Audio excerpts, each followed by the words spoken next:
জলপাইগুড়ি জেলা প্রাথমিক শিক্ষা সংসদের চেয়ারম্যান লক্ষ্যমোহন রায়ের বিরুদ্ধে ব্যাক ডেট দিয়ে বিল সইয়ের অভিযোগে সোমবার চাঞ্চল্যের সৃষ্টি হয়।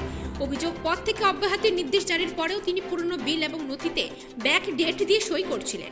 অখিল ভারতীয় রাষ্ট্রীয় শৈক্ষিক মহাসংঘের সদস্যরা এদিন ডিপিএসসি অফিসে গিয়ে বিষয়টি দেখতে পান এবং দাবি করেন। খবর পেয়ে কোতোয়ালি থানার পুলিশ ঘটনাস্থলে পৌঁছায়। যদিও সমস্ত অভিযোগ অস্বীকার করেছেন লক্ষ্যমোহন রায়। তার দাবি, অব্যাহতির নির্দেশ সম্পর্কে তিনি জানতেন না। এর আগে সই না হওয়ার নথিতে শুধুমাত্র সই করেছেন বলে জানান তিনি।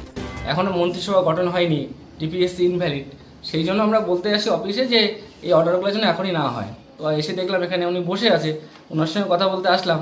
তো আমরা বললাম, তো উনি বললো না, এই বিষয়টা এখন হবে না। তো তখন দেখতেছি উনি ফাইলে সই করতেছে অনেকগুলো। তা আমরা জিজ্ঞেস করলাম কী ফাইল, এবং সবচেয়ে বড় কথা অতটা ফলো করি নেই, দেখলাম উনি ব্যাক ডেটে সই করতেছে ফাইলগুলোতে।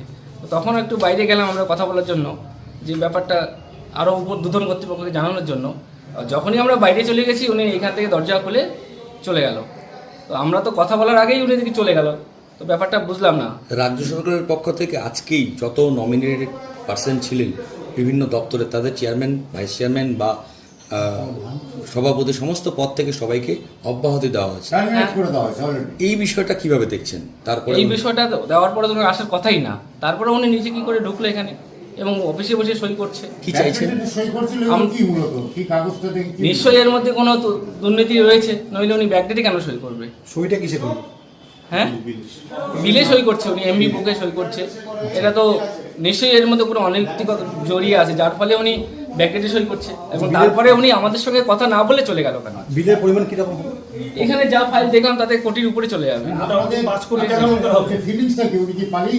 হ্যাঁ, আমরা তো আছি, আমরা তো যাই নাই, তার আমাদের দেখে চলে গেল। ব্যাপারটা তো বুঝলামই না। তার মানে এর মধ্যে কোনো ফল্ট আছে ওনার। আমি এবিআরএসএম স্কুল শিক্ষার রাজ্যের যুগ্ম সম্পাদিকা কাকলি মণ্ডল। এখানে কেন আসা? এখানে এসেছিলাম, আমাদের শিক্ষক সংগঠনের কিছু সদস্য হঠাৎই খবর পায় যে উনি অফিসে এসেছেন।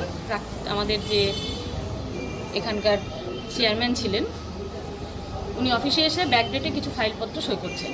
এটা খবর পেয়ে আমাদের সংগঠনের 2-3 জন সদস্য আসে, এসে দেখেন সত্যি উনি সই করছেন। এবং সঙ্গে সঙ্গে যখন ভিডিও করার চেষ্টা করে আমাদের সদস্যরা, উনি সঙ্গে সঙ্গে সই করা বন্ধ করে পালিয়ে যান। এক কথায় পালিয়েই যান। উনি আমাদের কোনো কথা শোনেননি এবং কারোর সঙ্গে কথাও বলেননি, উনি পালিয়ে গেছেন। আমাদের দাবি যে সরকার পাল্টে গেছে, এই পদটি কি সেটা আপনারা সবাই জানেন, কিভাবে তৈরি হয় সেটাও আপনারা জানেন। সুতরাং এই পদের এখন কোনো ভ্যালিডিটি নেই। তৎসত্ত্বেও যদি উনি ব্যাকডেটে এই ফাইলগুলো সই করেন, তাহলে উনি অনৈতিক কাজ করছেন এবং তার জন্য আইনানুগ ব্যবস্থা নেওয়া দরকার। আমরা আমাদের প্রাইমারি যিনি ডিআই আছেন তার সঙ্গে পরবর্তীকালে কথা বলবো। এই অফিস আপাতত বন্ধ রাখা, যতদিন না নতুন চেয়ারম্যান নিয়োগ হচ্ছে, এবং নতুন চেয়ারম্যান নিয়োগ হওয়ার পর্যন্ত যদি খুব এমার্জেন্সি কোনো কাজ থাকে, সেটা প্রাইমারির যিনি ডিআই আছেন তিনি করবেন। তিনি কাজ চালানোর মতন যে সময়, সেইটুকু সময় উনি কাজ চালাবেন। কিন্তু অনৈতিক কোনো কাজ আরএসএসের শাখা সংগঠন এবিআরএসএম স্কুল শিক্ষা কখনো মেনে নেয়নি, নেবেও না।